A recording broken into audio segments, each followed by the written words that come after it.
শরীয়তের নিয়ম অনুযায়ী ৮৭,০০০ টাকা দেনমোহরে বিয়ে করেছিলাম তাকে। সামান্য একটু ঝগড়াঝাটির এক পর্যায়ে সে বলল, তুই ৮৭,০০০ টাকার মেয়ে।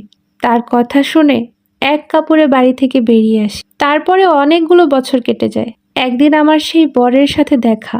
সে খুব আফসোস নিয়ে বলতেছিল, আমি চলে আসার পর সে নাকি আরো ২টা বিয়ে করেছিল, কিন্তু কারো মাঝে আমার মতো কোমলতা খুঁজে পায়নি। যে কোনো কিছুর বিনিময়ে সে আবার আমার সাথে সংসার করতে চায়। আমি তাকে বলি, আমি ৮৭,০০০ টাকার মেয়ে, আমার সাথে আপনার মানাবে না। সে বলে, তুমি ২ টাকার হলেও তোমাকেই আমার চাই। আমাকে আপনার পণ্য মনে হয়? আমার মূল্য ৮৭,০০০। আপনি তো একজন ভিক্ষুক, আমার পাওনা দেনমোহরও দিতে পারেননি।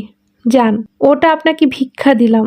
আর শোনেন, সেই ৮৭,০০০ টাকার পণ্যের মার্কেট ভ্যালু আজ কোটি টাকার উপরে, যেটা ক্রয় করার ক্ষমতা আপনার মতো ভিখারির নেই। কথাগুলো